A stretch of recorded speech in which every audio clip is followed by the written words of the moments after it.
Season Tachanka today is the center of the Russian theme. And I'm pretty excited to see how this Russian team are going to fare up against G2, who are looking like they're on an upswing right now, Dev. Very much so. Well, if you're going to be the Virtus.pro Russian fangirl, then I'll be the G2 fanboy because they've got Virtue, my Aussie boy. And we got to see him on the interview just last week. That was a bit of fun. Actually, it was earlier this week. My goodness, time. It does the opposite of flying. It sits and stays. But G2 coming in here, I think they've got the upper hand. The polls seem to reckon it. Last time these guys played each other, it was in the August Major. G2 took it on Villa, 7-5. So I think that they're favored. Anything could happen, though. Both teams have had spats of good and bad luck thus far in EUL, so it could go either way. Hibana ban opened things up for G2. Now, I'm going to say that's an uncommon ban. I'm going to have a squiz over it there. It's not in their top 5 most banned operators, and I'm just having a look. I can't even see them banning it a single time in recent history. Very unusual, but the Thatcher at least will compensate for that strange occurrence by giving us some good old-fashioned Thatcher bans. What I find really interesting is when they played on this map last time, we did see G2 ban out Nomad. And interestingly, given the small role change that G2 exhibited in their last game just earlier this week, Nomad was an operator who worked out very much in their favor. It was Citizen who took that role. And he, of course, turned out to be the highest rated player in the entire team. So I'm wondering if maybe they wanted to keep that in for themselves. But just to round things off here, we've got a Clash and a Maestro who are going to be joining those first two. Yeah, the Clash ban, I think, is a smart one. We've seen G2 utilize Clash really effectively. Uno plays a nice Clash. I'm just trying to recheck. I'm fact-checking myself with my Hibana ban. I had an issue with my spreadsheet, believe it or not. So I'm going back, and indeed, we have seen a Hibana ban at least once before from G2, stretching your memory way back, but not here on Villa. Actually, they did. They banned it against BDS on Villa in the August Major. So perhaps this is something Virtus.pro would expect, perhaps not. I feel like with Ace on the table, it's a less impactful ban because typically, back in the old days, pre-Ace, a Hibana ban means that in order to hard breach, you have to get up close and personal to that wall, and that leaves you vulnerable to C4s. But with Ace still on the cards, I think, okay, maybe that's not the idea here for G2.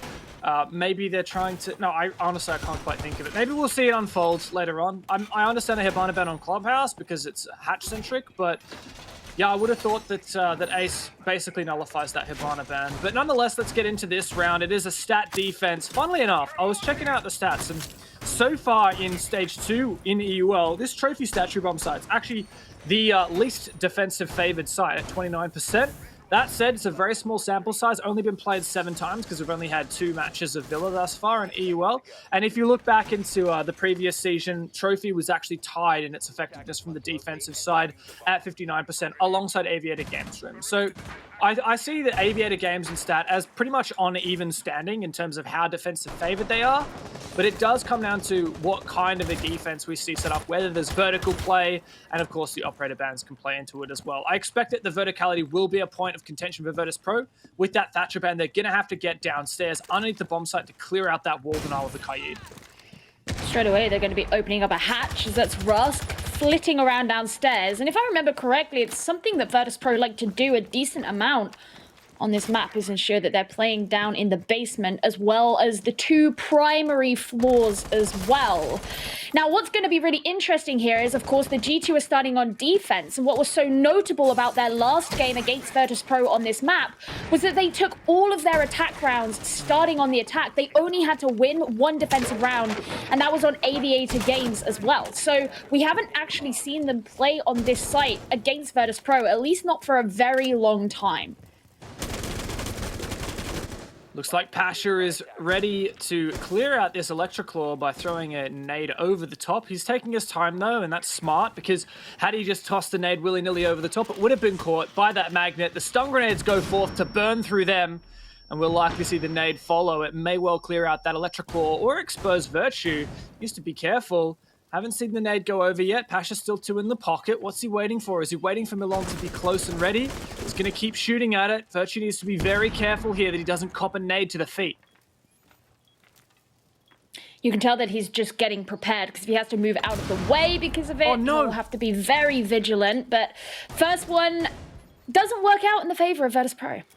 No, he actually misses it. It didn't manage to go through the hole, and that's why it didn't destroy the claw. Second one does, however, and G2 don't have any follow-up wall denial. Virtue about to be put under hot water, but he stays aggressive on the wall. Makes me wonder, maybe he'll look for an aggressive peek. Pengu trying to hold on to Astro. He does just that. That's the first pick of the round for G2. A nice start there, getting rid of the Sophia, and that's going to deny Virtus.pro a lot of the aggression with which they do like to play. Something that G2 had to use in their adaptation when they played earlier this week, but Pasha will be following things up with a kill back onto Pengu.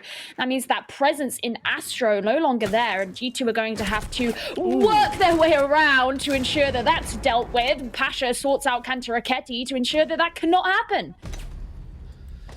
Citizen also taken off in the long hallway. Virtue does find aggressive peek, retakes Master, but it's a tall order for him. His spot has been notified by Virtus.pro, and he's taken out eventually. Where is Uno? Away from the defense this entire time. He was off roaming, finally finishes off what was left of Pasha, but he's got 2 players to find. We'll need to see him step up in the clutch. Uno Meister, who was playing on entry earlier on in the week, he's now got himself in a difficult situation of the 1 versus 2. He knows that there is a player here in Trophy. He's just got to try and coax them out. He's still got just about 20 seconds before time is too late. He knows that the other presence is in Astro. What information does he have? It doesn't matter. Rusk is ready to catch him as he moves in through the door, and Virtus.pro take the first round. In that 2v1 post plan, I really liked the way Virtus.pro played safe. Rask was just teasing out, ensuring that Uno couldn't wide swing, but we saw his teammate playing really passive, holding in that corner. And we also saw Rask not over peaking too much, and I think that was critical because the only situation in which Uno wins that is if it's 2 1v1s. And if he managed to take out Rask, if Rask was maybe peaking a little bit too much from Astro, then it would have been fairly simple for Uno to just take the second 1v1. But I like that Virtus.pro forced Uno to be putting himself into a crossfire, and that was why they guaranteed they didn't lose out in that clutch scenario. But overall, really good start from Virtus.pro. Pasha was the man to make the difference that round. He cleared out the Electric Law that was pivotal in enabling Thermite to breach the Master Wall, from which point Virtus.pro shifted their focus onto Astro. Pengu found 1, they refragged it, and then took out Kanto playing at the bottom of the stairs. That was a really impactful 2 kills from Pasha, and from then on, Virtus.pro really strong execute. I do wonder where Uno was. He was just hanging out on the other side of the map for the most of that round, and I think he really lacked impact because of that. So I'd like to see him maybe a bit closer to sight from now on. One of the really good things about that round, of course, was the fact that Virtus.pro were so thorough about ridding themselves of the opponents that would have challenged them and been a huge problem in the late round. One of the biggest issues that they faced earlier on in the week when they went up against Chaos was the fact that in a lot of cases they ignored the roam that they really should not have, and it caused a lot of problems for them and led them to the 7-3 loss that they ended up suffering. So knowing that they're coming into this game, fixing that almost straight away leads me to believe that things could go better for them than they did earlier on in the week. So a switch up from G2 on their defense, moving over to Aviator Games. Bomb site not dallying too much. I think it was a strong attack from VP, so smart. Citizen the one to roam for now, but Virtus.pro not contesting Master as of yet. Typically we see either a study-centric take from attackers where they focus mainly on clearing the top of brown stairs and using Vert, which is what Pasha's intending to do now. He's opening up a lot of rotation, so it's easy for him to get between the 2 underneath, I guess you could say, the 2 bomb sites. And we'll see WTG, who switched to the Buck off of the Zofia this round so that he can no doubt engage that vertical play. And it looks like this is very much the take that Virtus.pro wants to go for. They're going for a south side take rather than clearing map control. And it's a good take, but my concern here is that it may come back to bite him in the late round if Citizen can leverage that control he's got over in Master. Definitely kind of the problem that I mentioned just before, that it looked like in the last round they were dealing with, and if they can't do it this time, it could come back to bite them. Citizen, who showed up so much in the game against Rogue earlier on this week, certainly not a foe that you want to be facing. Rusk is taking it upon himself to try and add to that vertical pressure down from below, but so far no one has been flushed out. It looked like they did go for one of the shields before. He's still got about half the round remaining as Pengu begins to push up. He has 2 shields working for him at the top of the main stairs. Those are also going to be examples of utility that will have to be flushed away by Virtus.pro. Oh, he's actually going to move it. No utility flush required. Pengu actually decides to take the shield away and abandon top brown fairly late in the round, I'd say. This is a smart move. It means, of course, Virtus.pro can just take that ground for free, but it means that when the execute comes onto that bomb side, the deployable shield can be utilized to hold on. Plus, on top of that, because, as I mentioned, Virtus.pro not going for map control on the north side, we still have Citizen in control of 90. This is a great position for G2 to be in with 40 seconds left. You also have to remember the fact that both the nades and the Ash Breach charges have been used, and you don't have a Sophia on side, which could make it even harder. And as it gets to about half a minute remaining, Virtus.pro will find it even more difficult as two of them taken down rather swiftly. There's a nice kill coming in from Pengu, Virtue to follow up, and G2 taking a rather decisive round 2. I think that was 5 kills in just about 10 seconds. G2 really knew when to turn it up. You could see they have all the info that they needed. A couple different things, isolated engagements happened at the end there. We didn't see the opening kill, which was from Virtue onto Milong, but following that, we saw, I believe it was Citizen at 90 find the kill. I believe that was the player repelling on the 90 window. And that goes to show Virtus.pro, because they weren't clearing map control from the master side, they needed to try and nullify that 90 position from the repel. And you're quite vulnerable in that position. He just lost his 1v1 from the repel, which is always quite difficult. And I think you highlighted something really pivotal that round, Gio, which was the fact that Virtus.pro ran out of explosives. There were no more nades and no more Zephyr or Ash charges left to clear out those shields on site. Of course, it didn't even matter in the end of it because we had that spat of aggression from G2, but it's a really good revitalization on that round, and I'm keen to see what they can do with it as they return back to their first bomb site choice. Yeah, I think it was very disappointing for Virtus.pro there, especially the fact that they invested so heavily into being able to do a vertical take, and ultimately it didn't really do all that much. I mean, you've seen other teams do it in the past. You can often influence very heavily the positions of the players who are still playing in the site. And if you can weaken them enough, then dealing with that late roam that you've then ignored from Master or wherever it may be isn't so much a huge pressure, but that's not the situation that they found themselves in because it just wasn't as effective. As you mentioned, G2 are coming back to the original site, probably feeling more confident now that they took that last round so decisively. But of course, Virtus.pro was significantly more thorough before. Really important parts of it were, like you mentioned, after the first round, getting rid of Kanta Raketi, that was Pasha here on the Astro stairs, which allowed Virtus.pro to have the Astro control that led them to the position that they set themselves up in for the post plan. Let's see if G2 can right their wrongs now that they're defending here on stat once again. Main operator change we're seeing that I would remark upon is the lack of wall denial, in fact, from G2. Also, that's a really cheeky magnet from Virtue. They must know that Rask always takes that position and uses his first Ash charge there. So just a cheeky magnet hitting does waste one Ash charge away. And that may well, in fact, later in the round, the utility that Virtus.pro has to deal with those Malusis that Citizen has chosen. That's one of the operators different. He switched over to that from the Maestro. He may well try an Impact Trick. I'm not sure whether he has Impacts or a C4, but it would be nice to have Impacts there for the... No, okay, so he's gone for C4. So G2 are actually deciding not to lean into wall denial whatsoever because they took off the Cade, which Uno was playing before, the Kaid, I should say. I know people are going to get triggered if I say Cade. Yeah, me. So yeah, I know you will. And instead leveraging this Valk, which I think is a good pick, and Uno could definitely do some good work on it. And especially what happened with the Ash Breach charge early on, that's going to put more pressure here on WTG, who got taken out very decisively by Pengu last time. We're actually seeing Pasha be the one to push up towards Astro, and there is present there a bulletproof camera as Pengu begins to peek around through the rotate hole, trying to prevent this push from Virtus.pro. Now, when they took out WTG before, you obviously had the lifelines be lost, but he's still standing for now. But actually, I cursed it. It's the exact kill I was talking about. Pengu opening things up, ridding Virtus.pro of their Sophia. I really love that. I love that decision there from... Oh, Virtue! What is that? That's disgusting! He finds 2 kills on the peak. Great job with the Valkyrie camera to help out as well. Pasha now, the lone player here in Master. No more hard breach, thanks to Malong going down, and Shockwave as well. And now Rask trying to pick up the pieces from this repel, but he's basically ineffective. A nade goes through, but that gets caught by the magnet. I think that double peak from Virtue has effectively won this round.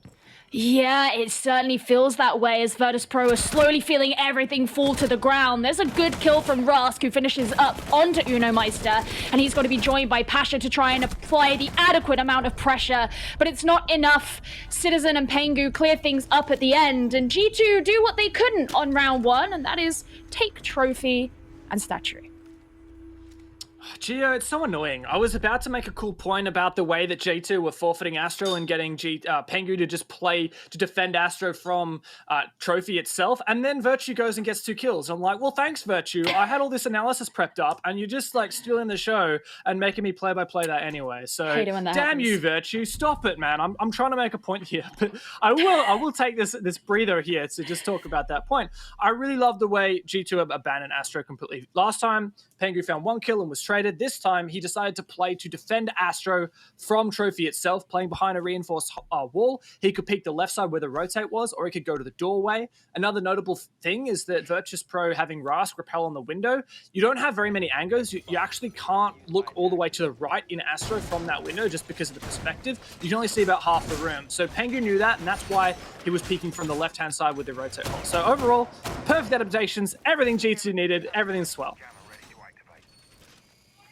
It's really good. I think one of the really worrying things about Virtus.pro's conduct in that attack for me was the fact that twice did we see an instance of them throwing in an explosive and it being eaten up straight away by a magnet. You've got to be more diligent in those instances because you have to ensure that those magnets have been swallowed up, whether that's through flashbangs, which is obviously the most classic way of doing it, but you can't succumb to it by sacrificing an Ash charge as well as a nade, which you are relying upon, especially as things started to get really pressurizing at the end after Virtue got those really impactful 2 kills. Yeah, and we actually saw the black guy that he used to get those 2 kills has just been placed once again, this time by Virtue. That's a great early pick. The first time the opening engagement has fallen the way of Virtus.pro. It's a nice start. Citizen shut down, and the C4 that he had in pocket dies with him. That's really huge as well, because obviously G2 are now defending the kitchen and dining bomb site where you expect to see more vertical. Kanto just caught straight out there. That's a good start from Pasha, and once again, it gives Virtus.pro a lot more free reign as they probably begin to come in through that upstairs. Obviously, you're seeing Virtue start to make a rotate around, but actually, as I say that, he's not the one holding a C4 anymore. It's his other 2 teammates of Uno and Pengu, who are now on the hunt. Uno needs to find this to bring back the numbers, but no, Pasha, once again, he's been hot on this game. Virtus.pro find themselves in a 5 versus 1, I guess.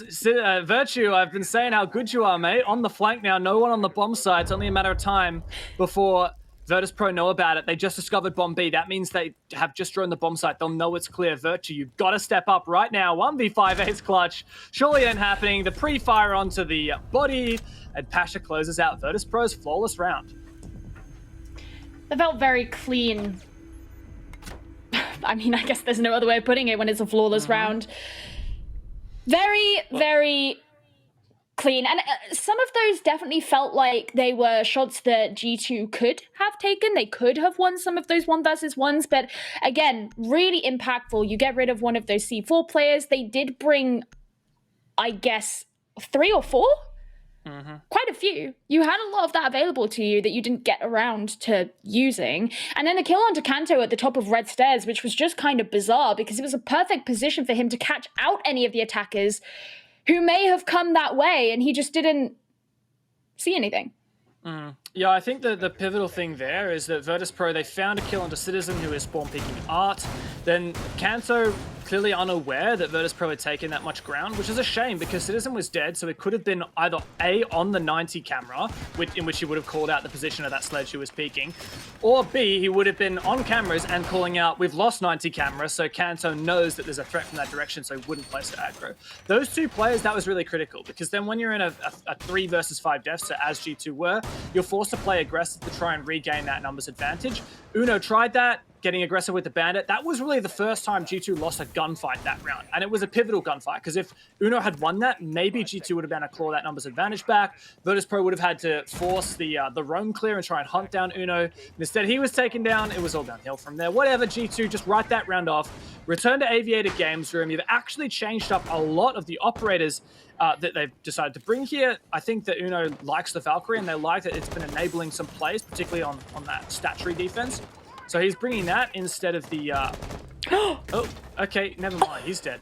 That was actually really nice the way they set that up, because it just gives Pasha a lot more of a free route. Obviously, Pengu is situated once again on the main stairs, so he'll be able to call out that the Monty is there.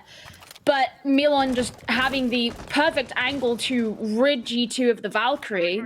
Really nice coordination. Yeah. And something, the elephant in the room, I guess you could say, that we haven't addressed as of yet is the Monty.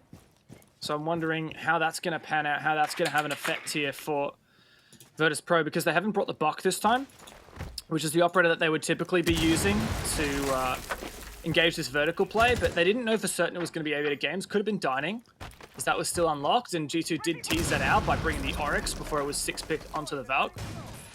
So with no Buck, we'll just need to use the lifelines here for explosives and maybe a couple of breaching rounds from the Ash. But this Monty, it's going to try and leverage this vertical presence up the stairs. Pengu under the pump, gasses himself up, and he's going to move on out. Now, Virtue has taken his position, though. Actually, it looks like Pengu isn't going to move back too far as he brings out the next Toxic Babe canister, preventing Virtus.pro from moving on up. Obviously, they haven't committed to the same kinds of vertical play, soft destruction operators that they did before, but it's not going to stop Pasha as he pushes up against Pengu. Virtue also having to retreat as the pressure gets too much, and they want to return back to the site. There are still players down below, and if they can catch them out through the floor, that's going to make G2's job a lot easier, but not if Milan keeps playing like that, bringing Kanto Raketti down and leaving G2 in a 5 versus 3. Second one for Milan on the round, but he is eventually traded without that hard breach utilized. We still have Shockwave. You could try and get some breaches here onto the study walls, but Citizen's in such a good position. WTG able to repel into 90, though. He's got a great position to try and prevent this push out, but Citizen chucks down a goo and backs up to side. Pasha caught off guard, that is huge. And now this is suddenly winnable here for G2. 3 versus 3 as Rusk tries to get shots in through the feet holes, and WTG is going to be opening up the wall for some of that soft destruction angles. Citizen, he opens things up in this next engagement. That's now suddenly Virtus.pro bringing it to a 2 versus 2 once again. Shockwave goes in for the plant, but Rusk has found himself downed. Now Virtus.pro are definitely on the back foot, and G2, all they have to do is aggress onto him. He's right behind the bar. They'll have plenty of time to disable this diffuser, bringing it back from what looked like a very, very difficult situation. Very much so. A 5 versus 3 for Virtus.pro that just gradually slipped and slipped. G2 really stepped up there. I think the pivotal moment for me in that round for G2 getting back into it was the death of Pasha on the Monty. I don't quite know what happened. He walked dead on into bar from the classical hallway and was caught off guard somehow. I think it was Virtue who found the shot.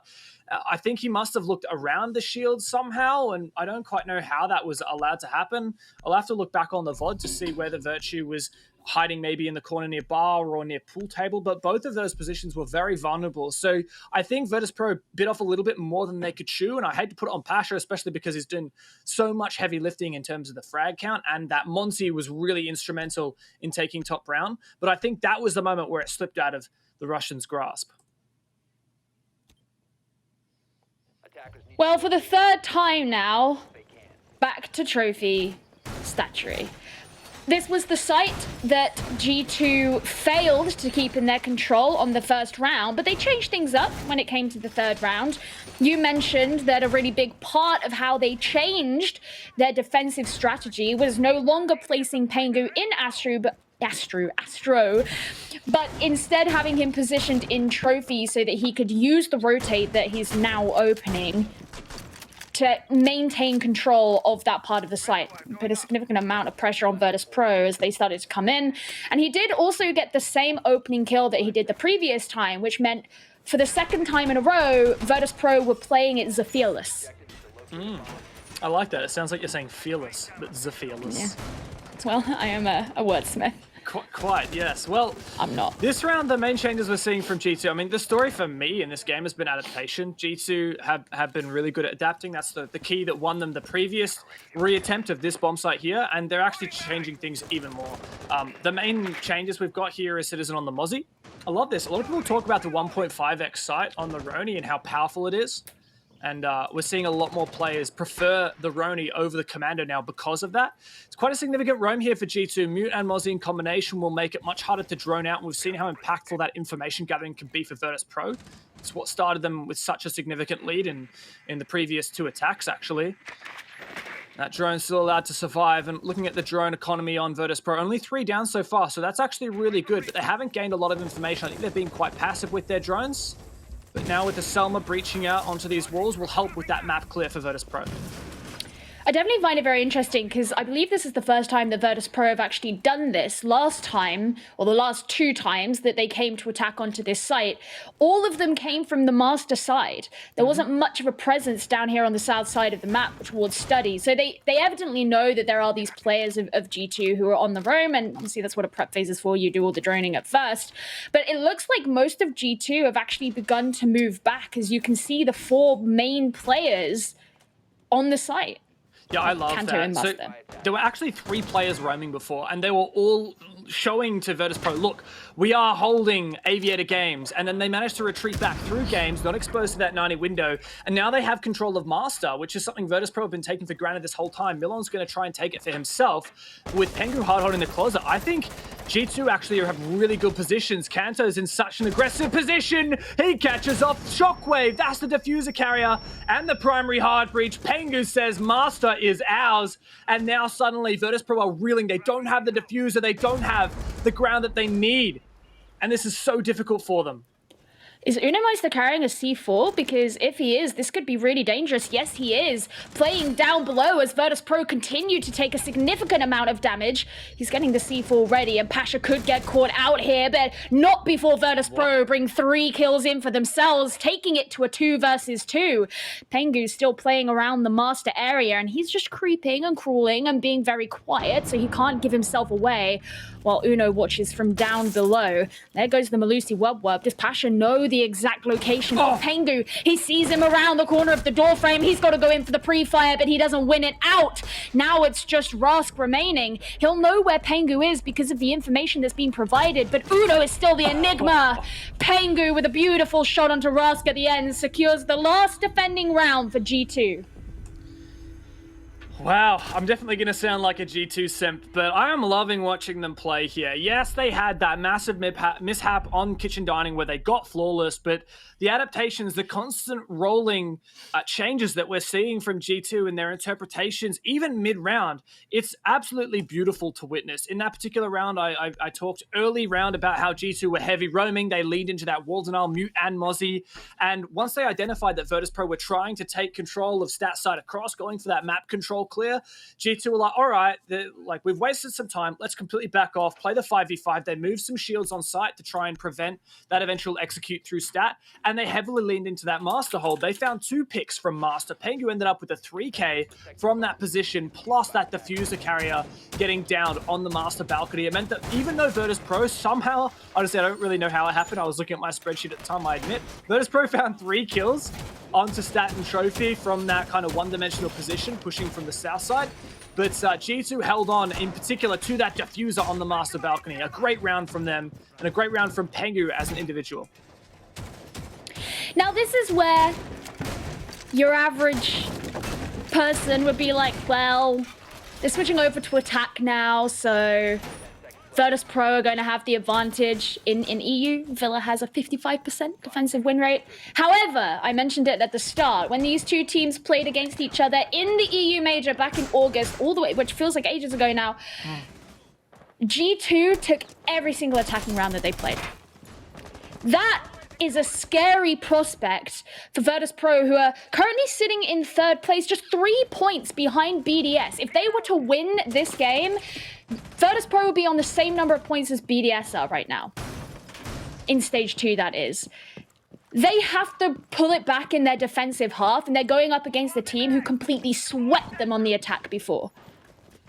Yeah, and a team that's definitely looking different. G2, it's like they've completely changed everything coming into these most recent 2 play days. And you mentioned a lot the standings here in Stage 2, but also keep in mind the standings for 2020 as a whole, because that's going to lead to the eventual EU finals and the relegations at the end of it. Currently, G2 sitting in 2nd place, Virtus.pro in 3rd. Now, if Virtus.pro won this game against G2, they would go up to 2nd place in EU for the 2020 season.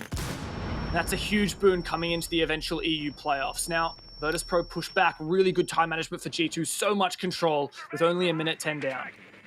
I'm so disappointed. You said it was a huge boon, and I was going to say it was a huge boom for the Vulcan shield that got taken down, and a bit of Shockwave's health as well. Right. Okay, I try to be funny sometimes.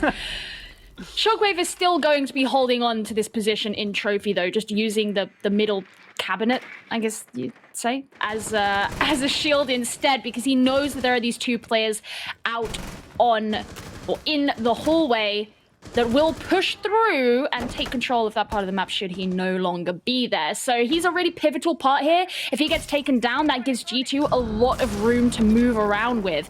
Kanto narrowly misses out on that explosive, and Shockwave is actually going to relinquish his position as he jumps on down, teamed by Rusk. Yeah, I like that. Virtus.pro getting back to site now, and with G2 only having 3 drones remaining overall, as you can see on the right-hand side of your screen, this puts Virtus.pro in such a strong position to flank, because G2 won't have very many flank drones up. They haven't brought a Nomad, only flank watch utility, but there's the first pick, immediately traded out, and Uno goes down. Good start from Milan. We've mentioned it before, he's the new player. He's been doing work for this team, and G2 are still finding themselves very much upstairs when the site is obviously down. But if you could open things up like that, then maybe things will change. G2 making space for themselves, and you notice these players on Virtus.pro just have to watch every single avenue of ingress should G2 begin to move in through them. They still don't know. There's the C4 coming out from Rust, but it narrowly misses its target. He's very low on HP as well, and in a very risky position as he has to avoid the nade coming in, but shot straight through by Pengu. Finishing things up is Citizen, and G2 kick things off on the attack. Really, really nice attack by the end of it. I was a bit worried for G2, I admit. Yes, they had early control of the top floor, going from a study clear all the way over to Trophy, and they dispatched with some of that utility, the Goyo shields, with really not too much time wasted, but they ran out of drones. There was only 3 left with minute 20 still remaining. Plus, on top of that, we saw that Virtus.pro fully retreated to site, which means G2 don't know where they are on site. They'd have to drone them, which eventually they couldn't actually. Uno just made a desperate attempt. I think that was one of those Uno go kill, get a kill and die kind of moments. It's exactly what he did. He just goes, pushes in through Memorial, finds one, immediately traded. But that was a little bit of an opening. And G2, I think they were working the verticals there, and they found 2 more picks through the floor, eventually putting them into a 4v2. Now that then is a pivotal moment for G2. Yes, they're in a 4v2, but time is on Virtus.pro's side. Information is on Virtus.pro's side. G2 can't just drone out the remaining defenders, and if they have someone plant, then that person is basically out of play, and it's then a 3v2. So I really like that G2 didn't get ahead of themselves too much. I actually think it was better that they didn't go for the plant in that scenario. They focused on just refragging out every single defender remaining because they had the numbers advantage, and that's exactly what happened. So a great attack in the late round in particular from G2, ensuring that they sustained that lead right through to the end. I think something that's very interesting about the way the Virtus.pro are playing their defense so far, and it's something that we haven't really noted, is that typically a lot of teams will almost always ban Goyo against Virtus.pro. In fact, G2 did it last stage when these 2 teams played against each other. They banned Capital and Goyo because it is such a comfort pick for them. This game, it's obviously available. Shockwave was playing it in that last round. We saw one of the Vulcan shields placed in Trophy that G2 had to get rid of. This time it's going to be Milan as they come over to Trophy and Statuary. And what I want to know is how influential is it going to be in their defense if G2 keep playing like they currently are? First things first, G2 have 4 players on the master balcony, very much aware of this closet hold from Shockwave. A deployable shield to protect him from master, 3 ADSs to protect him from projectiles. Virtue, that first concussion actually detonates and does not get caught by the ADS. That's actually not good. Virtue would rather them actually detonate. I'm not sure whether the explosion destroyed those ADSs there, but the goal here for G2 is to burn through all those ADSs and eventually nade out the player. There's a Maverick hole apparently. Look at that. Medic's great call. Our observer just pointed that out. I don't know quite how he managed to do that just from the window. And now they're really trying to pinch out that player. That is beautiful, but still the job isn't done. Citizen's going to open it up. Well, he's going to try to open it up a bit more. Obviously, G2 did drone in, so they know that all three are in there. But in the meantime, Pasha opens things up onto Kantaraketi. Very aggressive player, and that's Sledge, who's now no longer going to be available for the team. But Shockwave also still bleeding out in Closet, and it's not really like anyone can go in and help him as it stands. Milan tries with the C4 onto the Astro window, but it's not enough to get the player on Repel, as Pasha sends in an impact as well. Great eye there, our observer Medics. He was saying that they used a Maverick hole from the bathroom window, rather, and eventually they did get the injure on the Shockwave from that, but Pasha capitalized and got really aggressive on the back of it and basically nullified that injure. And I don't even think G2 are aware that Shockwave is down and they can't finish him. He's at the moment just bleeding out. That's okay. Virtus.pro are like, that's fine. He's done his job. He's wasted a lot of time. Eventually he bleeds out. But Citizen and the rest of G2 have actually decided to completely change their tack. They're like, all right, they think we're going for a master take. Now we're going to rotate over. We'll leave Virtue on that side to punish any players retreating out, and we'll try and execute onto Trophy or Stat, but that's going to make it more difficult. Milan, a great long shot onto Uno, and suddenly G2 again left reeling. Well, we've seen them be able to make a man disadvantage work out in their favor as they flip it on later, so I don't want to draw them out too early. They've got about 20 seconds remaining as these players from Virtus.pro stick in the central nervous system of this site. Milan nearly getting taken down, but Pasha actually will as Virtue makes a 2K as well. Goodbye Milan, and that gives Pengu the perfect opportunity to begin to get down the plan. G2 swarming in, they secure the kills, and they take round 8. What a collapse from a 3 versus 4 for G2. Leave Virtue on the master balcony, get everyone else to push down, take map control from Study really, really late, but they made it happen. They took all the way up to heads. Despite losing Uno to that player on the long angle, they managed to pull out the execute. Nays to try and clear any positions in Study, or rather Stats, and then pushing forward, Virtue found 2 kills from his position in master. That was absolutely nonsense. And then Citizen helps him out with rounding out the full house with 2 more. G2 now on match point 6-2. You said it, Gio. They are on fire on their attacks. If they take this next round and it goes to a 7-2, then Virtus.pro have had 2 incredibly unfortunate games this week. For a team who have been doing so well in the last few months to suddenly now be facing this prospect. But on the flip side of that, you then can say G2, this absolute powerhouse of a team who have been struggling lately and we couldn't figure out what the funk was, now looking so much stronger. We've seen some fantastic creativity here from G2. They're not afraid to change up their operator lineup as they deem fit. When they knew that they would likely be attacking Stat Trophy, they switched the Maverick onto Citizen, got Virtue to bring the Zafir instead. Citizen did that beautiful little trick from the bathroom window to expose that closet position. I think that honestly revolutionizes the attack onto closet hard holds on this map. Honestly, it completely changes things for that hold. And a great job from G2 to discover that. Really great creativity. And although it didn't fully pan out, they managed to salvage the round with a win. And they're in a great position here. Virtus.pro aren't playing that poorly. Let's be honest here. Like, when Virtus.pro played against Na'Vi, they got smacked about. I think they were just having a really bad off day. It was the worst Virtus.pro we've seen in a very long time. Right now, Virtus.pro is playing well, but G2 are looking once again to be like one of the top teams in Europe, and they're certainly playing like it. I have to say, I'm very excited to see this Citizen's been put on the Nomad again. I mentioned it at the start, but this was the operator on whom he completely excelled in their game against Rogue on Cafe Dostoyevsky earlier on in the week. So if he can recreate what was done then, this could be a great round for G2. Rusk nearly bringing down one of his opponents, but not all the way, as Uno Meister still gets away with most of his health. And you can see a lot of utility being invested here onto the main stairs as they have to remove the shield behind which Shockwave is hiding, but he's protected by 2 ADS, so it's going to be more effort than just one explosive. G2 elected to go for a very similar attack what we saw from Virtus.pro taking Toms, but the different interpretation on the defense here is, as you mentioned, this shield. I've actually not seen this one before. Typically, you'd have the shield at the top of the stairs. Shockwave in a more aggressive position. How much explosives do we have left? Still, actually, the only thing left is that one Ash charge from Uno. All the nades, all the explosives from the Sphere are gone, so Uno has to rotate over and get off his other position. He's going to throw his flashbangs in. Oh, he loses his life. That is huge. What a pick from Shockwave. That is everything that Virtus.pro needed.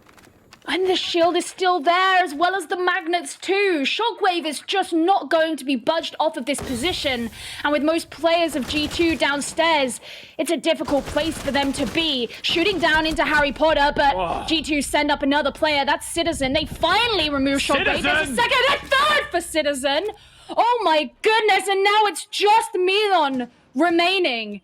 He's just got to watch down Classical Hall, hoping someone's going to come this way, but there's really not that much to prevent G2 from moving. Out goes the air jab. That's going to stop Milon from pushing forward, but instead he's going to be going round towards Aviator and looking into the study door. He doesn't have any goo mines in pocket right now, and he just sends in an impact, but he doesn't know where any of these players are. They haven't yet started going in for the plant, but at this point, do they even need to?